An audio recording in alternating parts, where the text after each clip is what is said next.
Assalamualaikum warahmatullahi wabarakatuh. Alhamdulillah walhamdulillahirabbil alamin wa bihi nasta'inu ala umuri dunya waddin wa asyhadu an la ilaha illallah wahdahu la syarikalah wa asyhadu anna Muhammadan abduhu wa rasuluh. Allahumma sholli ala Muhammad wa ala alihi wa ashabihi ajmain. Wa ba'd. Rabbi shrah li sadri wa yassir li amri wa hlul 'uqdatam min lisani yafqahu qawli. Ibu-ibu, apa kabar? Alhamdulillah luar biasa. Allahu Akbar. Sehat lahir batin? Insya Allah. Lahir batin ya? Masih tanggal muda lah insya Allah ya. Bapak-bapak sehat ya? Bapak-bapak hanya 2% katanya. Atau malah kalau tidak 100 jumlahnya berarti bukan 2% itu. Di mana-mana yang menguasai pengajian ya ibu-ibu ya. Di pasar yang menguasai juga ibu-ibu. Di pengungsian yang menguasai ibu-ibu. Jadi kalau ada relawan datang, itu yang datang pertama kali mendatangi relawan itu bukan bapak-bapak, ibu-ibu. Pak, kami perlu pampers. Pak, ada minyak angin tidak? Pak, kami perlu tikar, dan seterusnya dan seterusnya. Luar biasa ya, ibu-ibu nih banyak kebutuhan sepertinya dalam hidupnya ya. Betul tidak ibu? Bapak-bapak kayaknya tidak begitu banget ya, tapi butuh. Baik, ibu-ibu sekalian yang berbahagia, tema kajian kita pada tadi apa disebutnya pagi menjelang siang ini, jadilah pelopor kebaikan. Apa Bu? Jadilah pelopor kebaikan.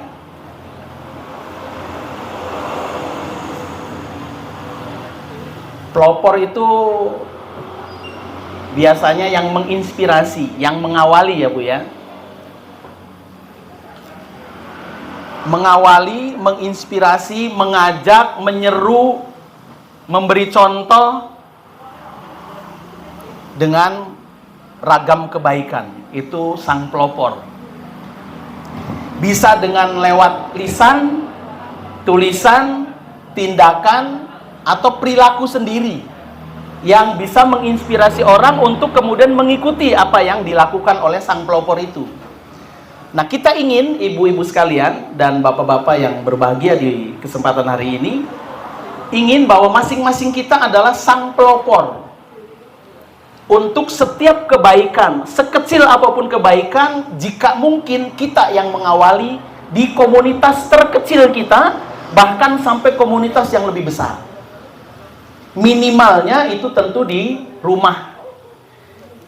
Pelopor kebaikan untuk anak-anaknya, bagi para ibu dan para ayah, sehingga setiap kebaikan yang dilakukan oleh anak kita itu ngikut dari apa yang sudah kita tunjukkan dalam keseharian.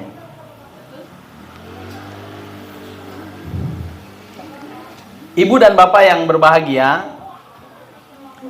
pelopor kebaikan, silakan Pak. Oh, sudah tahu tempatnya kalau bapak-bapak masih di belakang ya.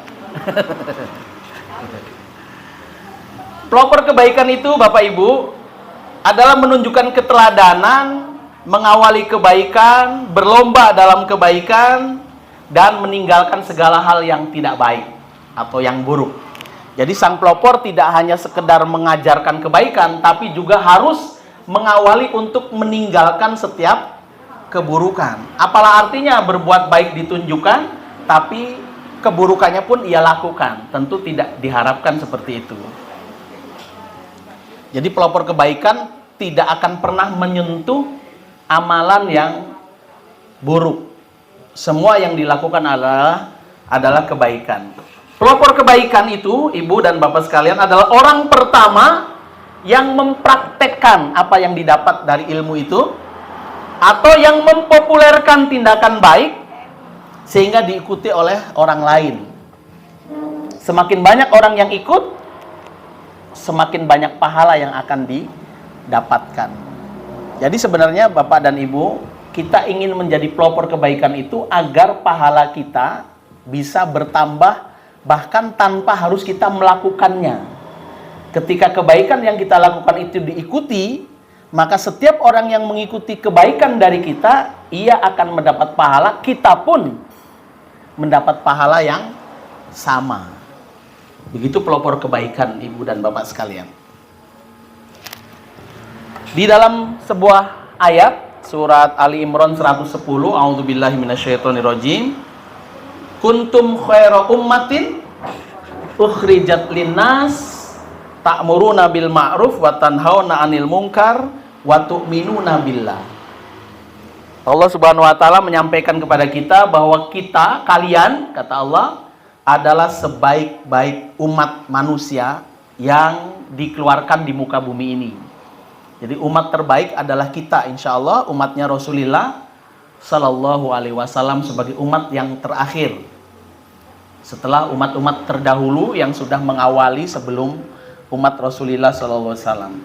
Dan kata Allah, umat kita ini sudah dipastikan, atau umat Islam ini sudah dipastikan sebagai khairu ummah, umat terbaik.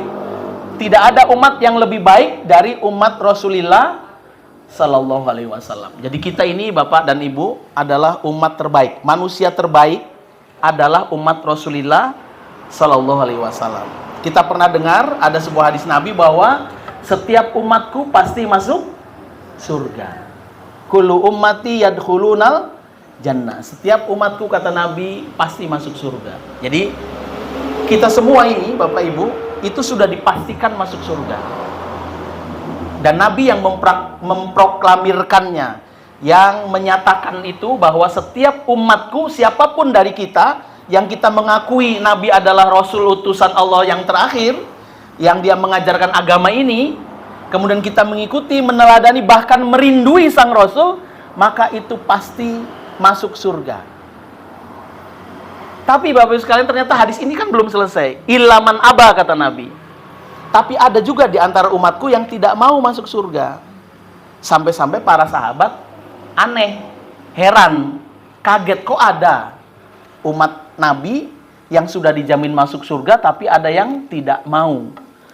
Maka Nabi para sahabat bertanya, "Waman ya'ba ya Rasulullah?" Siapa orang-orang yang tidak mau masuk surga itu? Kemudian Rasul menjawab, "Man ata'ani dakhalal jannah, wa man asani faqad aba." Barang siapa yang mengikuti aku, taat kepada ajaranku, dialah orang-orang yang dijamin masuk surga. Dan barang siapa yang menentang, menolak, bermaksiat dari apa yang aku sampaikan, itulah orang-orang yang tidak mau masuk surga. Jadi Bapak Ibu bisa lihat kondisi umat Islam hari ini. Tidak semua ternyata orang yang sudah mengaku sebagai umat Rasulullah SAW mengikuti apa yang diperintahkan, apa yang ditunjukkan oleh Rasulullah SAW. Jadi tercorenglah bahwa ia menjadi umat terbaik ketika ia tidak mengikuti apa yang disampaikan oleh sang Rasul mulia. Nah, di dalam ayat dari Ali Imran 110 itu, Ibu dan Bapak sekalian, bahwa kita sudah dipastikan oleh Allah Subhanahu wa taala sebagai khairu ummah, umat yang terbaik. Ternyata ada syaratnya. Jika ta'muruna bil ma'ruf wa tanhauna 'anil munkar wa tu'minuna billah. Jadi 3 poin ini harus ada kalau kita ingin tetap menjadi umat yang terbaik. Yaitu 1, ta'muruna bil ma'ruf, selalu menyuruh kepada kebaikan.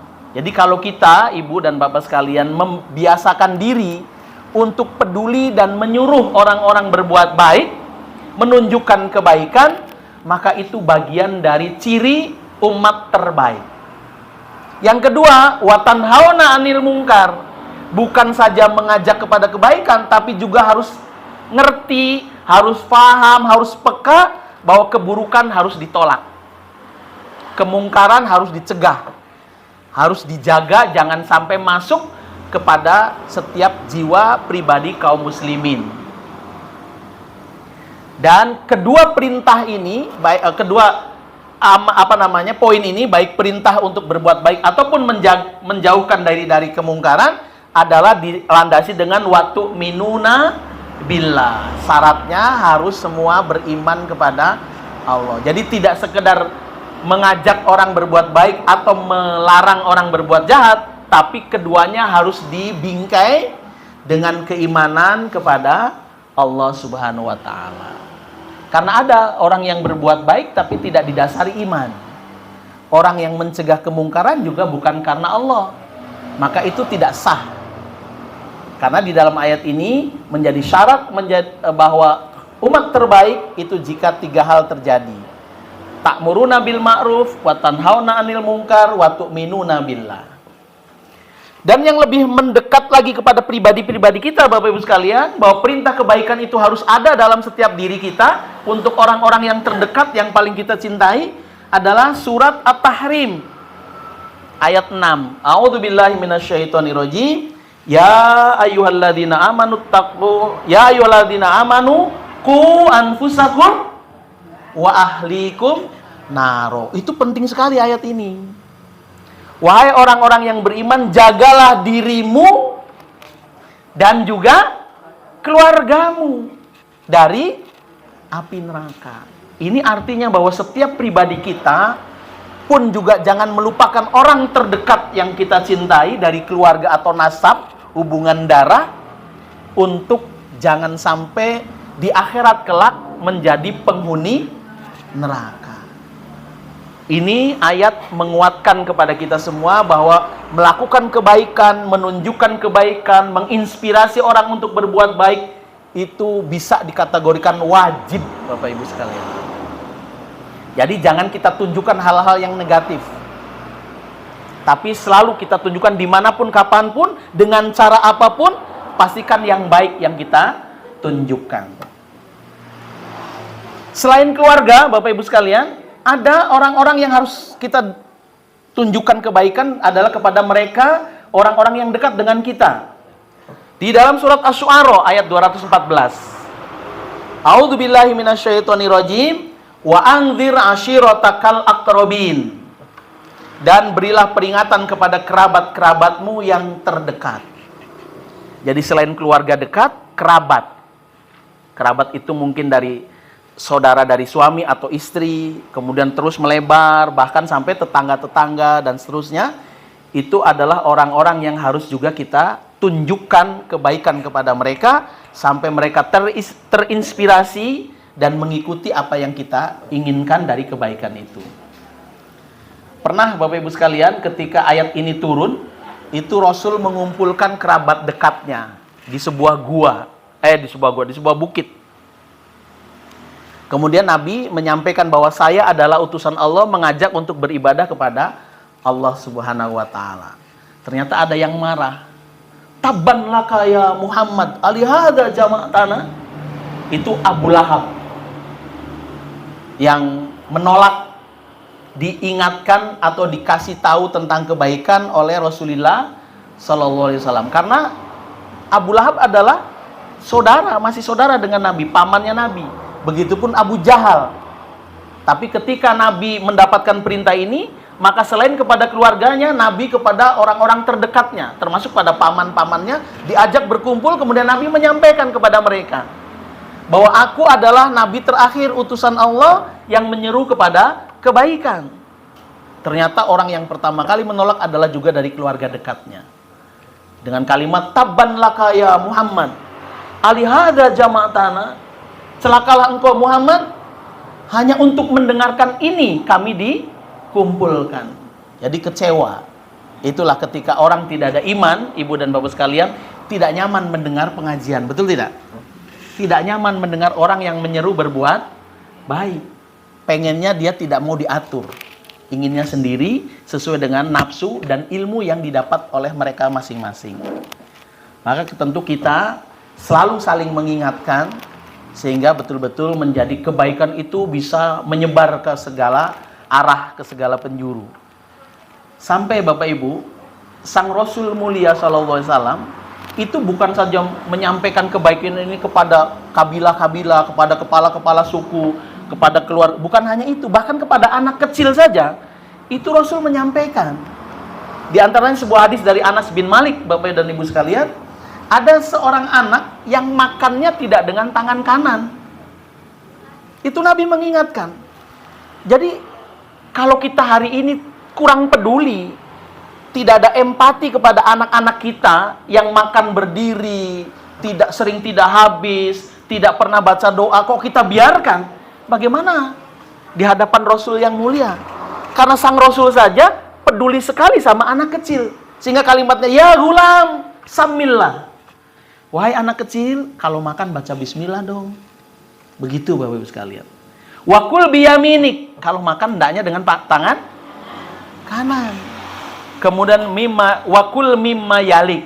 Dan kalau makan, pastikan kamu mengambil makan yang terdekat. Begitu Bapak dan Ibu yang berbahagia. Jadi kebaikan itu mesti harus dipelopori oleh orang-orang yang banyak ilmu atau tahu ilmunya tentang kebaikan. Kemudian mengajak orang-orang yang ada terdekat dari kita atau sampai terus meluas sehingga orang-orang tahu tentang kebaikan itu. Bapak dan Ibu yang berbahagia, dalam sebuah hadis Rasulullah SAW menyampaikan bahwa sesiapa yang melakukan suatu amal kebaikan lalu diamalkan oleh orang sesudahnya, maka ia akan dicatat baginya pahala semisal tanpa mengurangi pahala orang yang melakukan.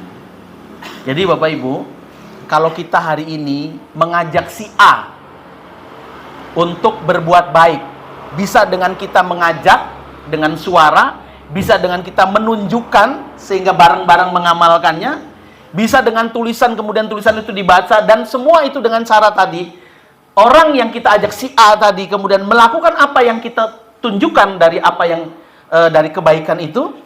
Maka misalnya kita mengajak untuk sholat duha misal. Orang itu ternyata tergerakkan dengan cara kita. Karena kita juga melakukan sholat duha. Kita mengawali, menginspirasi orang itu.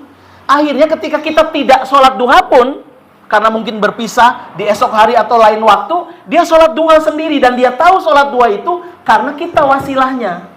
Maka Bapak dan Ibu sekalian, sekalipun di hari yang sama misalnya, dia sholat duha dan kita tidak, kita Bapak Ibu sekalian yang menginspirasi orang tadi sholat duha, kita dapat pahala yang sama pahalanya dengan orang yang sholat duha atas inspirasi dari kita.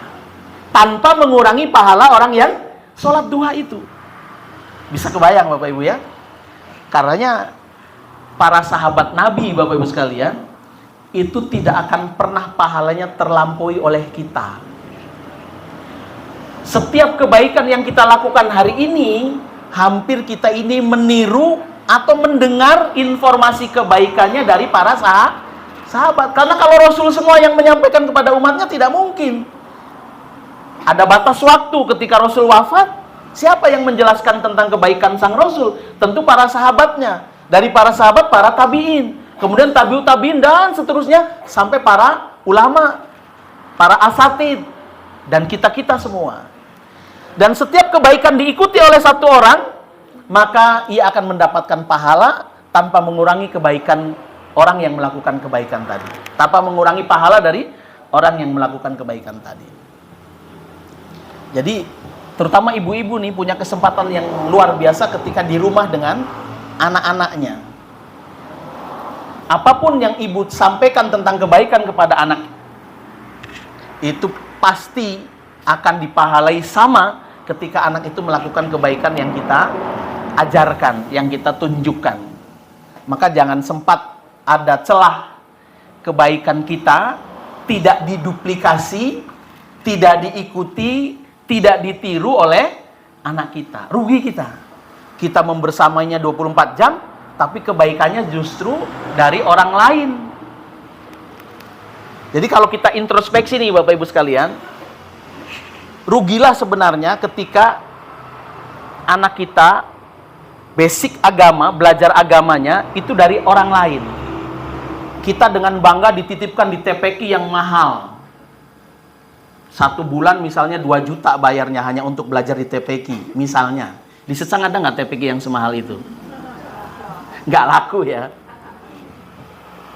Dititipkan di sekolah, di SDIT untuk hal-hal basic. Dan kita tidak peduli apa yang didapatkan oleh anak itu dari sekolahnya atau dari tempat ngajinya. Maka Bapak dan Ibu sekalian, ketika anak kita makan dengan tangan kanan, dan bukan kita yang mengajarkan, padahal setiap hari anak mesti makan, dan setiap kali makan harus dengan tangan kanan. Rugilah kita yang membersamai 24 jam, anak kita makan tapi pahalanya mengalir kepada guru ngajinya, kepada guru di sekolahnya. Maka setidaknya Bapak dan Ibu sekalian, kita kalaupun tidak mengajarkan secara langsung, kita menguatkan. Jadi Bapak Ibu, biasakan untuk menyapa anak-anak sepulang sekolah. Pulang dari sekolah ditanya tadi belajar apa. Dikuatkan oleh kita kalau ternyata tadi belajar doa mau masuk kamar mandi misalnya. Berdoa mau tidur misalnya. Dan kita kuatkan lagi supaya anak lebih ingat, bukan saja dari gurunya ia belajar tentang kebaikan, tapi juga dari kita sebagai orang tuanya. Itulah ayat bahwa tadi yang kita bacakan, ya ayyuhalladzina amanu qu anfusakum wa ahlikum naro. Agar betul-betul kebaikan itu mengalirnya kepada kita, Bapak dan Ibu sekalian. Nah, bagaimana dengan orang-orang para ulama yang membuat kebaikan dan kebaikan itu ditiru? Itu pahalanya semakin banyak orang yang mengikuti, semakin banyak juga pahala yang didapat oleh sang ulama tadi. Misalnya Imam Syafi'i. Banyak hal yang ditunjukkan kepada kita tentang kebaikan oleh Imam Syafi'i. Semakin banyak orang yang mengikuti cara Imam Syafi'i, maka Imam Syafi'i akan mendulang banyak pahala dari apa yang kita lakukan hari ini. Begitulah indahnya ketika kita menjadi orang atau sang pelopor kebaikan. Jangan sampai kebaikan yang terdekat dari kita diambil alih oleh orang lain. Terutama basic, Bapak dan Ibu sekalian, basic agama itu harus didapat dari kita. Yang sehari-hari anak itu akan berulang melakukan. Makan, tidur, ke kamar mandi, ya kan? Itu kan tiap hari itu dilakukan. Rugilah kita kalau kebaikannya mengalir terus kepada orang lain. Maka pastikan mengalirnya kepada kita.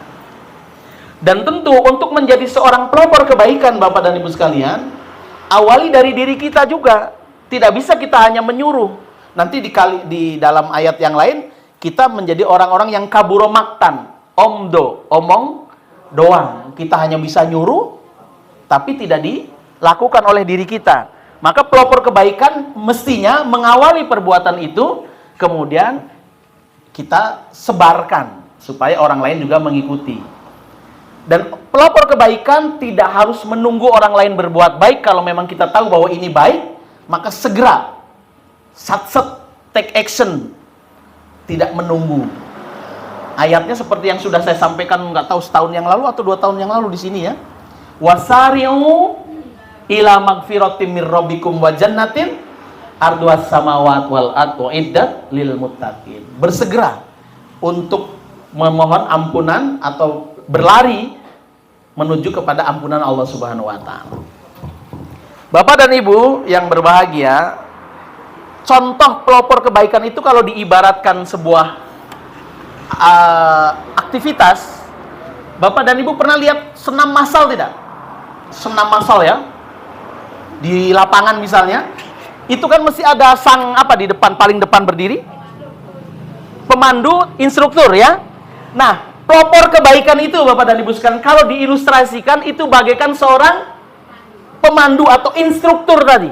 Kebayang ya, satu instruktur berdiri di atas meja, dilihat oleh sekian ribu mata, semakin banyak peserta, semakin banyak orang yang mengikuti apa yang dilakukan oleh sang instruktur. Kebayang ya? Jadi kalau instruktur bilang tangan kanannya, maka semua akan mengikuti menunjukkan tangan kanan. Sekiranya senam itu baik menurut agama, maka semua orang yang peserta senam tadi itu akan melakukannya dengan cara yang baik dan mendapat pahala. Dan yang lebih hebat lagi, sang instruktur yang berdiri di depan ini akan mendulang pahala sebanyak jumlah orang yang mengikuti kebaikan apa yang dicontohkan oleh sang instruktur. Bayang Bapak Ibu? Itulah sang pelopor kebaikan. Jadi sekali melakukan, diikuti oleh 1000 orang, maka 1000 kebaikan yang dilakukan oleh 1000 orang itu semuanya mengalir kepada sang instruktur. Selain dia sendiri juga dapat. Jadi kalau masing-masing peserta itu dapatnya 1, kalau instruktur, kalau pesertanya 1000, 1001. Nah, maka kalau kita memang di tempat itu tidak menjadi sang instruktur, nah misalnya hari ini nih, saya lagi menyampaikan kebaikan. Setiap kebaikan yang nanti didapat dari saya, ibu lakukan kebaikan itu, saya dapat pahalanya. Tapi tentu seorang pelopor kebaikan tidak cukup hanya berhenti sampai di sini. Ketika pulang dari senam, dia apa yang didapatkan dari acara di gor tadi atau di lapangan tadi, dia akan sampaikan kepada orang di kampungnya masing-masing. Sehingga kebaikan itu akan menyebar di kampungnya, dan saat di kampung, ibu dan bapaklah yang mengawali kebaikan itu, bukan lagi sang instruktur. Walaupun sang instruktur ketika kita mengajarkan orang di kampung tentang kebaikan, mereka melakukan kebaikan bukan melalui sang instruktur, tapi sang instruktur pun mendapatkan kebaikan yang sejumlah dengan orang yang melakukan kebaikan dari apa yang kita ajarkan. Bisa kebayang maksud saya, Bapak Ibu? Jadi kalau tadi sang instruktur menghadapi 1000 orang, dan 1000 ini melakukan kebaikan, maka ia dapat 1000 kebaikan. Dari masing-masing 1000 orang ini, per satu-satu bab, pulang ke kampungnya, mengajarkan ke 5 orang saja, 5 kali 1000. Sudah 5000, datang lagi ke instruktur yang di depan tadi. Dan terus, itulah kenapa para sahabat, pahalanya tidak akan pernah terlampaui oleh orang yang hidup kemudian. Karena setiap kebaikan yang kita lakukan hari ini, itu mengalirkan pahala kepada sahabat Nabi.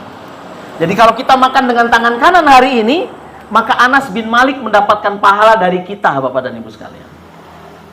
Maka jangan sampai kita tidak menjadi pelopor kebaikan. Di mana dan kapan saja kita mesti menjadi pelopor kebaikan. Dan kita harus konsisten. Sang pelopor kebaikan itu konsisten, Bapak dan Ibu sekalian.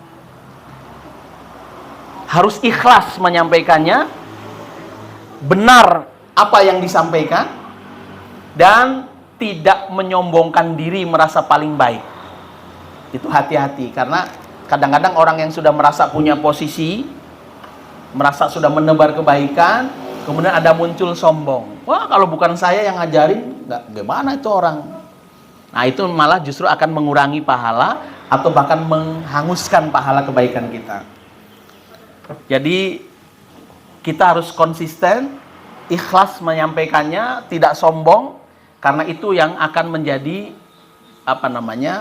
yang merusak dari amalan kita semua. Sang pelopor kebaikan, Bapak dan Ibu yang berbahagia, itu selalu memanfaatkan kesempatan, selalu memanfaatkan waktu di mana dan kapanpun, tidak akan diam. Kalau ada kebaikan yang sejatinya harus bisa disampaikan, maka dia tidak pernah diam. Dia akan sampaikan kepada orang yang terdekat darinya. Disinilah pentingnya tawasobil haq, tawasobil sober, untuk selalu saling mengingatkan. Bapak dan Ibu yang berbahagia, kita ini ada teman, ada sahabat. Kalau teman itu sekedar kenal dan tahu, tapi kalau sahabat itu biasanya sudah bestie. Nah, pastikan kita, Bapak dan Ibu sekalian, punya sahabat.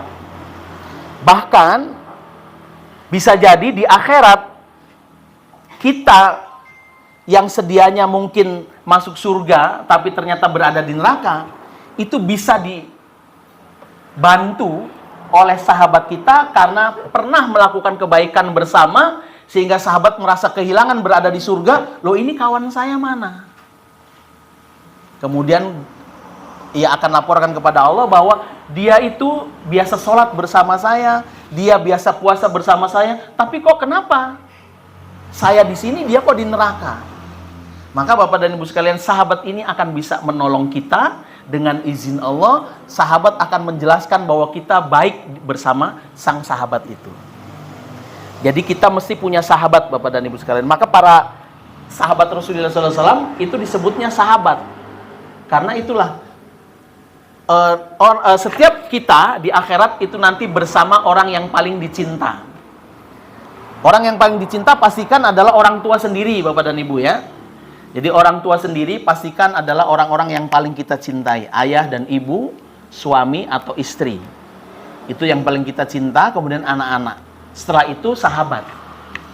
Karena inilah orang-orang yang akan menolong kita di akhirat. Sehingga Bapak dan Ibu sekalian, dimanapun kita berada untuk menambah sahabat, dan pastikan sahabat itu betul-betul ya dalam kebaikan, maka kita tidak akan meluangkan waktu sedikit pun ketika memang harus ada kebaikan yang ditunjukkan kepada sang sahabat, segera tunjukkan. Mengambil manfaat dan kesempatan ketika kita bersama sang sahabat. Karena Bapak dan Ibu, sahabat itu kalau diingatkan, insya Allah mudah. Kalau teman sedikit beda. Tapi kalau sahabat karena sudah sama-sama tahu, maka akan mudah kita ingatkan. Disitulah pentingnya tawasobil haq, tawasobis sobar. Saling menasehati pada kebaikan dan kepada kebenaran. Kesabaran ya. Jadi ketika kita bersama sahabat, ada sahabat kita mungkin lengah atau lalai atau apa, sudah saatnya adzan, ketika adzan dikumandangkan masih asik pegang HP. Ada yang begitu sahabatnya? Oh banyak. Boleh berdiri dong orangnya mana? Bapak dan Ibu, ayo kita biasakan di mana dan kapanpun kalau dengar adzan, off dululah sejenak handphonenya. Segera ambil air wudhu. Atau dengarkan dulu adzan sampai selesai, kita jawab kalimat-kalimat itu. Dan pastikan bukan hanya diri kita. Ajak suami atau istri, ajak orang tua, anak-anak kita bahwa ketika adzan dikumandangkan, tidak ada yang memandangi atau memelototi HP. Itu kebiasaan orang secang biasanya. Ini bukan secang kalau di sini ya. Oh, secang juga. Jadi Bapak dan Ibu yang berbahagia, itu masalah sepele, tapi bisa berakibat fatal kalau terbiasa bahwa ketika adzan dikumandangkan, kita asik dengan gadget. Sehingga sebagian wilayah, sebagian jamaah sholat, yang saya tahu Bapak dan Ibu sekalian, di satu waktu saya mengisi kajian, itu jadi adzan itu bukan lagi panggilan sholat Bapak dan Ibu sekalian. Saya aneh, kenapa? Panggilan sholat itu sekarang iqomah katanya. Jadi kalau masih adzan, itu orang masih nyantai di mana-mana pun. Dan adzan. Ya baru aja adzan kok. Ya kan? Tapi begitu qomat, aduh, langsung berkejar-kejaran lari-larian kan? Padahal di dalam riwayat hadis Rasulullah SAW, Rasul melarang orang untuk tergesa-gesa atau terburu-buru ketika iqomah dikumandangkan. Tidak boleh. Kalau iqomah dikumandangkan pun tetap jalannya harus tetap tenang, pelan, sebagaimana biasanya jalan. Nggak boleh kemudian tiba-tiba ngegas gara-gara qomat. Nah itulah maka sebagian jamaah sholat, ada yang menganggap bahwa sekarang ini adzan bukan lagi panggilan sholat. Panggilan sholatnya adalah ketika iqomah. Nggak tahu di sini ada terjadi nggak? Jadi kalau sudah qomat baru gelagapan. Kenapa Rasul, ini ada hikmahnya Bapak dan Ibu, kenapa Rasul melarang untuk tergesa-gesa menuju ke masjid kalau sudah iqomah? Ini hikmahnya bahwa kita idealnya sudah berada di masjid itu pada saat adzan atau sebelum. Jadi kita sudah sudah siap nih. Begitu iqomah itu tinggal berdiri berebut shaf di mana yang terbaik. Bukan iqomah baru berangkat ke masjid, sehingga kita mesti lari-lari. Nah, pentingnya kita tahu kebaikan. Adzan yang paling didengar oleh umat Islam di dunia dan termasuk di Secang itu adalah adzan maghrib ketika bulan puasa. Iya nggak? Ditunggu-tunggu tuh. Bahkan ada keluar kata-kata yang tidak baik ketika masjid terdekatnya belum adzan, sudah waktunya adzan. Masjid tetangga malah sudah adzan duluan. Iki sopoto sing piket, kan gitu. Kok nggak adzan-adzan padahal di depan sudah ada gurame bakar nih. Jadi Bapak dan Ibu yang berbahagia, kebaikan itu selalu kita sampaikan kepada orang dimanapun, kapanpun, bahkan sampai hal-hal yang sepele ya. Jadi ketika adzan dikumandangkan, teman kita, bestie kita masih pegang handphone, segera letakkan handphonenya, kita ingatkan. Nah, kemudian Bapak Ibu, ada yang paling penting lagi dalam menyerukan kebaikan. Di sebuah hadis Rasulullah SAW yang diriwayatkan oleh muttafaqun alaih, innallaha rafiq, sesungguhnya Allah itu maha lembut. Innallaha rafiqun, sesungguhnya Allah itu maha lembut. Yuhibbur rifqa fil amri kulli. Kata Nabi, Dia Allah mencintai kelembutan dalam segala urusan. Jadi Allah itu maha lembut dan mencintai kelembutan di setiap urusan. Jadi kalau ada kasar, kotor kalimat yang terucap, itu tidak akan ada datang kebaikan kepada mereka. Karena dalam riwayat yang lain, man yuhramil rifqa yuhramil khair kullahu. Kata Nabi, sesiapa atau barang siapa yang tidak dikaruniai sifat lembut, maka ia tidak dikaruniai seluruh kebaikan. Jadi kebaikan itu sebagai basic pertama yang mendatangkan kelemah lembutan, maksud saya. Kelemah lembutan itu, Bapak dan Ibu, adalah basic atau dasar pertama untuk kita mendapatkan kebaikan. Jadi kalau kita hilang lemah lembutnya, hilang kelembutan dari kita, maka kebaikannya berat atau jauh dari kita. Nah, sehingga Bapak dan Ibu sekalian, kebaikan ini memang didasarkan dari berawal dari lemah lembutnya kita. Maka ketika kita lemah lembut, itu kebaikan akan mudah datang. Nah, termasuk Bapak Ibu, ketika kita mengajak orang terdekat kita, jangan dengan suara yang tinggi, jangan dengan kasar, jangan dengan bentakan, apalagi dengan main tangan. Itu dilarang. Mesti dengan cara-cara yang indah, cara-cara yang santun, cara-cara yang lembut, karena itu yang Allah inginkan. Jadi kebaikan itu akan mudah didapat ketika kita lemah lembut, Bapak dan Ibu sekalian. Kata Nabi, kalau kita tidak lemah lembut, maka sulit kebaikan akan masuk pada diri kita.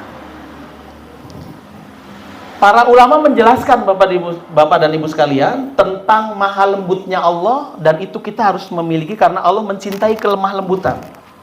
Contoh lemah lembutnya Allah, Bapak dan Ibu, para ulama menjelaskan misalnya dalam penciptaan Adam. Kalau Allah mau menciptakan Adam tuh jadi sekali, betul tidak? Tapi kan ternyata tidak. Ditunjukkan prosesnya. Dicari tanah-tanah dulu, berbagai tanah, kemudian diwujudkan mewujud menjadi badan manusia atau jasadnya, dan itu tidak langsung hidup. Baru kemudian ditiupkan ruh. Pada saat ditiupkan ruh, ketika ruh itu sampai pada kerongkongan, apa yang terucap? Bukan terucap, tapi dia wahing, bersin ya. Itulah proses, Bapak sekalian. Maha lembutnya Allah itu ditunjukkan dengan tidak buru-buru, tidak tergesa-gesa, tidak cepat-cepat pengen cepat saja jadi, enggak. Tapi Allah menunjukkan dengan proses. Itulah maha lembutnya Allah, dijelaskan oleh para ulama. Termasuk juga Allah menciptakan langit dan bumi. Bapak Ibu pernah tahu berapa lama? 7 masa, 7 hari. Kalau mau apa sulitnya bagi Allah? Kun fayakun, kan begitu. Tapi ternyata bumi dan langit ini dicipta oleh Allah dalam proses 7 hari. Itu artinya Allah menunjukkan kepada kita proses dengan lemah lembut. Ada lagi yang kita merasakan manfaatnya, Bapak dan Ibu sekalian. Allah ketika menyeru atau memerintahkan Nabi kita Muhammad sallallahu alaihi wasallam ke Sidratul Muntaha di bulan apa itu? Di bulan Rajab. Dari Makkah ke Baitul Maqdis, dari Baitul Maqdis ke Sidratul Muntaha. Apa yang didapat oleh Rasul ketika berhadapan atau menghadap Allah Subhanahu wa taala? Perintah salat. Bapak dan Ibu tahu perintah salat pertama kali disebutkan oleh Allah kepada Nabi Muhammad berapa rakaat? 50 rakaat. Maha lembutnya Allah ketika kemudian dari 50 menjadi 5 waktu. Itu para ulama menjelaskan maha lembutnya Allah seperti itu, Bapak Ibu. Kebayang ya, kalau sholat 50 waktu coba. Yang 5 waktu saja, masjid sampai hari ini banyak kosong, betul tidak? Gimana 50 waktu? Kapan nyuci piringnya? Kapan masaknya? Kapan ketemu ini, ketemu itu, ya kan? Itulah hikmahnya, Bapak sekalian. Kemudian yang lain lagi. dan manfaatnya kepada kita. Al-Quran, Bapak Ibu. Al-Quran itu sudah ada di Lauhul Mahfuz utuh, betul tidak? Tapi ketika diturunkan ke Nabi kita Muhammad SAW, apakah satu kali jadi? Tidak. Lebih lama lagi. Berapa lama? Berapa lama Al-Quran diturunkan kepada Nabi kita Muhammad SAW? 23 tahun. Bayangkan kalau sekali jadi, gitu. Nah seperti ini, cetakan bukunya Mas Didik ini, jadi langsung baca semua. Wah, kewalahan kita. Tapi semuanya berproses. Itulah maha sayang, maha lemah lembutnya Allah, sehingga setiap apa yang diperintahkan Allah melalui Rasulnya kepada kita semua, itu betul-betul dirasakan, dihayati, direnungi, dan tidak menjadi berat. Maka Bapak dan Ibu sekalian, kita sebagai sang pelopor kebaikan, untuk menyampaikan kebenaran dan kebaikan, hendaknya ada kita menguasai lemah lembut. Tidak tergesa-gesa, tidak terburu-buru, tidak dengan cara kasar, ngotot, instruksional, tidak. Tapi betul-betul meraih hatinya. Kalau anak-anak biasa dipeluk, Bapak dan Ibu sekalian, dipeluk, dikasih tahu. Dan jangan sekali-kali mudah menyalahkan anak tanpa kita sebelumnya memberitahu bagaimana cara berbuat baiknya. Itu penting, Bapak dan Ibu sekalian. Karena lemah lembut ini menjadi sebab atau menjadi terbukanya pintu kebaikan kepada kita semua. Dan kata Nabi, kalau ada saja kita kasar, maka kebaikan itu tidak akan masuk kepada setiap kita yang berlaku kasar atau dengan cara kasar. Jadi ini penting sekali Bapak dan Ibu, kita mestinya selalu bersikap ramah, santun, sopan, bicaranya lembut, kata-katanya indah didengar, tidak nyakitin orang. Itu hari-hari itu Bapak dan Ibu sekalian. Ketika kita ingin kebaikan itu menyebar kepada orang-orang yang paling kita cintai, atau kepada orang-orang yang paling kita sayangi, atau kepada besti-besti kawan-kawan yang kita berharap nanti di surga bersama-sama dengan kawan-kawan atau besti itu. Dan pastikan Bapak Ibu bahwa sang pelopor kebaikan tidak akan pernah membiarkan kebaikannya hanya sampai pada dirinya. Jadi rugi Bapak dan Ibu kalau kebaikan hanya untuk diri sendiri. Maka segera sebarkan kepada orang lain. Sebarkan kepada pihak lain supaya kebaikannya bisa lebih luas dan kita pun akan mendapatkan kebaikan yang sama.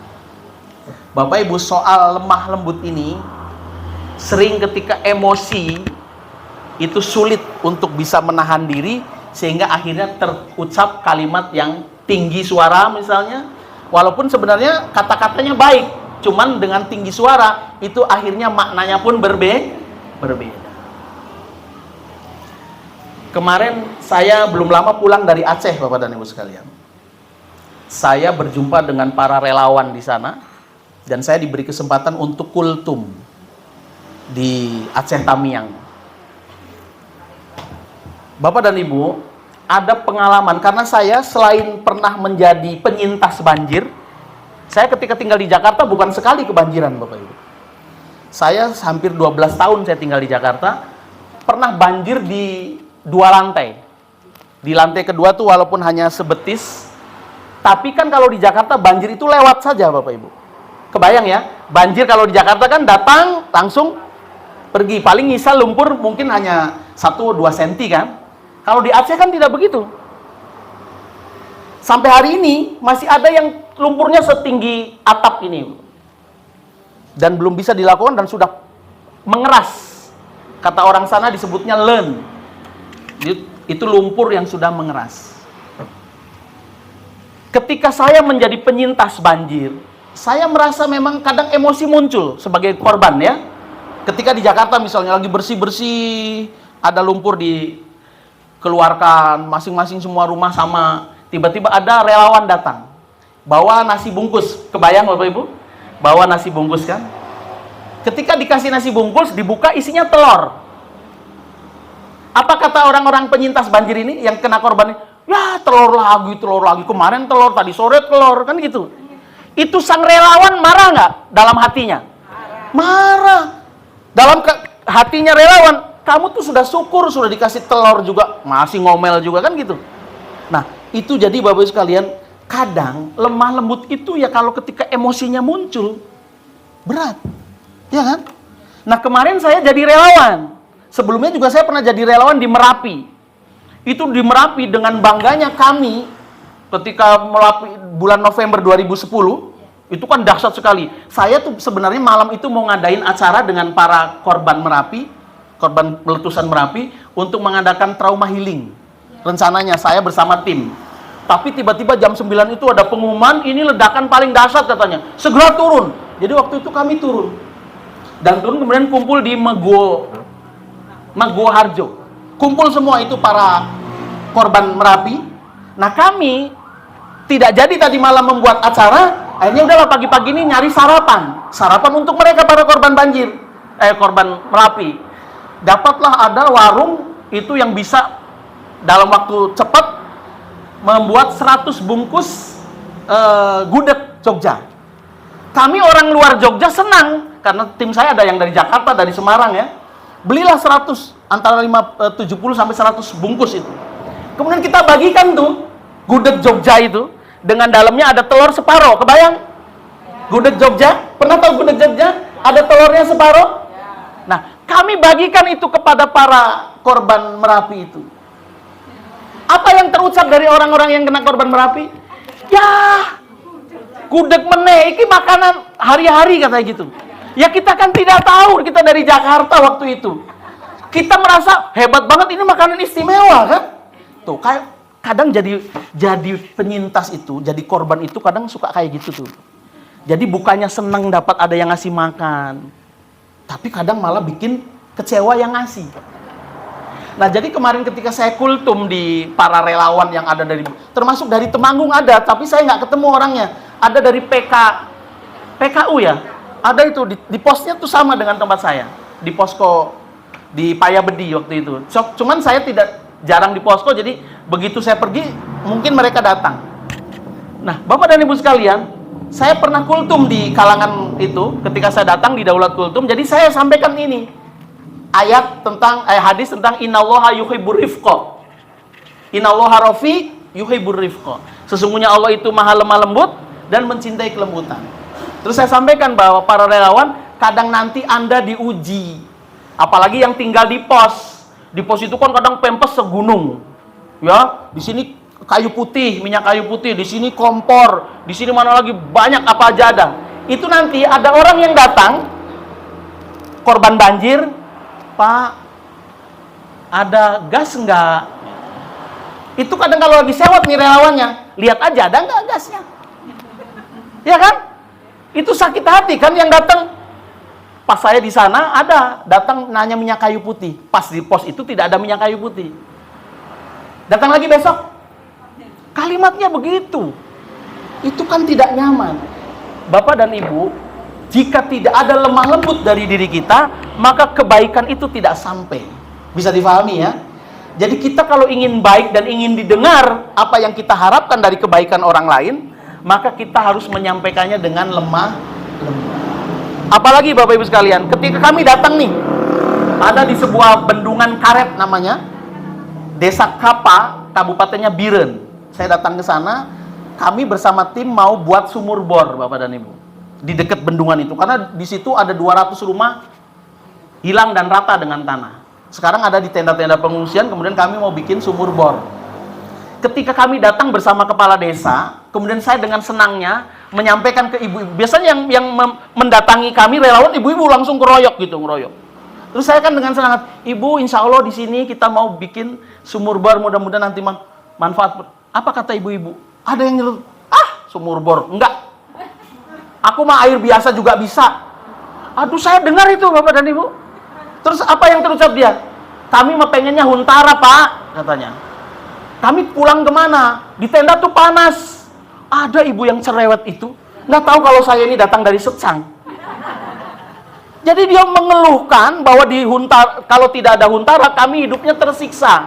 Panas di tenda. Memang betul di Aceh itu pada hari-hari itu saya di sana seminggu yang lalu ya. jam-jam 10 itu sudah terasa panasnya Bapak dan Ibu sekalian. Jadi ketika kami datang untuk membuat sumur bor atas arahan kepala desa, di situ sedang butuh 3 titik sumur bor, ya kami melakukan itu. Ternyata malah ada ibu-ibu yang pengennya, kami pengen pulang katanya gitu. Rumah kami nggak ada lagi. Loh, kok marah-marahnya sama saya? Terus saya kan dengan kelakar, insya Allah kalau itu mah dipikirkan sama negara, Bu. Negara apa? Udah nggak percaya kami, kata gitu. Wah, malah saya yang jadi korban ini. Jadi kadang seperti itu, Bapak. Jadi relawan itu ketika menjaga hati saja berat kalau ketemu dengan orang-orang yang model gitu. Jadi ketika kami datang nih, ada dari tim saya itu bawa baju dan mukena. Karena memang yang sering ketemu ibu dan sama ciki-ciki anak-anak tuh, kue-kue kecil tuh. Jadi ketika datang baru saja mobil berhenti udah langsung lari-lari tuh. Ibu-ibu, anak-anak tuh lari untuk ya seperti biasa mungkin untuk mendapatkan jatah atau bagiannya. Nah, ketika kami bagi-bagi begitu, tiba-tiba, Pak, kami sudah tidak perlu lagi ini, Pak, sudah cukup pakaian kami mau pulang. Pak, kami mau pulang. Terus saya nggak ngomong sama orang yang ini, saya khawatir kalau ngomongnya dengan orang yang teriak-teriak mau pulang ini, saya bisa diterkam nanti. Saya nanya sama orang yang pendiam, yang duduk-duduk diam itu. Saya tanya, Ibu, emang mau pulang, pulangnya kemana, Bu? Emang kampung Ibu bukan di sini? Ini kampung kami, Pak. Ini semua kampung kami, rumah kami sudah tidak ada. Kami pengen pulang ke rumah kami, tapi sampai hari ini kami tidak punya rumah. Ngeri kan Bapak dan Ibu sekalian ya? Sampai seperti itu. Dan sampai hari ini masih banyak rumah yang belum terbangun, Bapak sekalian. Lumpurnya ada yang masih tinggi. Kayu-kayu yang gelondongan itu juga ada di desa Sikumur namanya, itu ngeri sekali. Bahkan ada kayu itu Bapak dan Ibu, kayunya apa namanya? Ya kayu tergeletak begitu, kita berdiri itu masih tinggian kayu. Itu kayu itu gede banget. Pernah tahu pondok pesantren Darul Mukhlisin tidak? Wah, itu sudah bersih, tapi ternyata dilakukannya dengan 30 beko, 10 hari 10 malam tidak pernah berhenti. Bagaimana dengan rakyat yang tanpa ada bantuan itu, Bapak dan Ibu sekalian? Jadi itulah perlunya kita peduli, perlunya kita ada tersentuh hati, ada empati kepada saudara-saudara kita yang hidupnya tidak seperti kita hari ini dalam keadaan yang nyaman. Dan Bapak Ibu sekalian, mungkin sebagai akhir, Ramadan tidak lama lagi. Kita nggak kebayang tuh bagaimana dengan saudara-saudara kita yang belum lampunya saja belum nyala. Yang nyala hanya masjid. Ada di banyak desa-desa yang, kalau yang di pinggiran kota rame. Memang sengaja kami para relawan datangnya ke desa-desa yang pelosok sampai 4 jam perjalanan melalui kebun karet naik turun. Itu yang kita cari memang, dan masih kasihan mereka. Ketika ada yang sudah dikasih diesel saja, 1 diesel untuk 5 atau 10 rumah, itu mereka kesulitan beli minyaknya, beli ya pertalit atau bensinnya. Jadi ya seperti itulah yang terjadi. Maka Bapak dan Ibu sekalian, kita hendaknya melakukan kebaikan selalu, introspeksi diri, mengajak orang berbuat baik, dan peduli dengan orang-orang yang jauh di sana, atau juga mungkin orang-orang tetangga dekat. Nah, tadi saya dibisiki oleh panitia, katanya mau ngumpulin sedekah nih hari ini, pagi ini. Ini sudah jam berapa ya? Sudah pas jam 11 ya? Begitu Mas Fajar ya? Ada mohon ada sedekah untuk siang ini. Kepentingannya untuk siapa Mas Fajar? Anak yatim duafa di sekitar sini. Oke. Bapak dan Ibu, seberapa Bapak Ibu punya? Ayo kita keluarkan sedekah untuk anak-anak yatim dan duafa di sekitar Omah Jadul. Nanti berapapun rupiah yang bisa dikumpulkan, kita bisa dapatkan untuk saudara-saudara kita, ya memberikan kabar gembira kepada mereka. Dikumpulkan, kemudian Bapak dan Ibu sekalian, saya mengajak Bapak Ibu untuk berdoa dengan apa yang bisa keluarkan sumbangan itu, dan doakan bahwa dengan sumbangan ini mudah-mudahan bisa membersihkan dosa kita. Dengan uang yang kita sumbangkan hari ini bisa juga menjadi pembersih atas segala khilaf dan salah.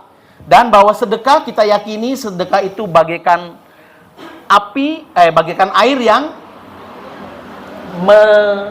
memadamkan api. Kemudian berdoa juga mudah-mudahan sedekah kita Bapak dan Ibu menjadi keberkahan hidup kita supaya lebih bertambah baik. Ekonomi juga mungkin lebih baik dengan sedekah kita hari ini, karena sedekah sesungguhnya abadi. Kemudian juga mudah-mudahan dengan sedekah yang kita berikan hari ini bisa menolak bala, bisa menyegerakan sembuh penyakit kita atau penyakit orang yang akan kita doakan nanti. Dan juga bisa mempercepat terkabulnya doa. Kita berdiri sejenak sebentar, kita berdoa.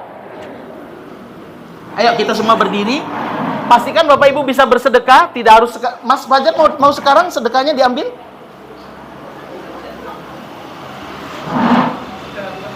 Oh sudah, ini sudah sedekahnya. Oke, baik, kita doa saja, berdiri semua. Bapak dan Ibu sekalian, kita ajak untuk berdoa. Mari berdoa dengan sedekah yang sudah kita berikan, atau yang nanti akan Bapak dan Ibu berikan. Dengan sedekah yang Bapak Ibu berikan itu, kita berdoa untuk diri kita, atau sebutkan nama orang lain yang sangat kita harapkan kebaikannya, atau yang sangat kita segerakan kesembuhannya, atau yang sangat kita segerakan ekonominya semakin baik, dan seterusnya dan seterusnya. Silakan Ibu beri kesempatan berdoa untuk siapapun yang terbaik, yang menurut Bapak Ibu layak untuk didoakan hari ini. Sesungguhnya ketika kita berdoa dan mendoakan orang lain, maka ada malaikat di tangan kanan kiri kita. Ketika kita mendoakan si fulan untuk menjadi sehat, maka kita pun akan didoakan berikan juga menjadi penghapus dosa.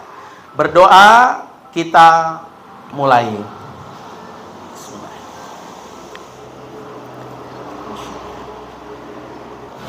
Doakan juga untuk saudara-saudara kita yang ada di Aceh, di Sumatera Barat, di Sumatera Utara yang kena banjir. Mudah-mudahan dalam Ramadan nanti mereka bisa menikmati indahnya Ramadan, sebagaimana kita di sini bisa dengan sukacita bertemu dengan Ramadan. Demikian pun juga saudara-saudara kita yang terkena longsor di Bandung, terkena banjir di Pemalang, di Kudus, di Pekalongan dan seterusnya. Mudah-mudahan kita semua umat Islam di Indonesia khususnya, dan juga di Palestina atau di belahan bumi yang lain juga mendapatkan nuansa kebersamaan dalam Ramadan, sehingga bisa bersama-sama mendapatkan ampunan dari Allah Subhanahu wa taala. Demikian Bapak dan Ibu sekalian, terima kasih atas segala doanya, dan silakan duduk kembali.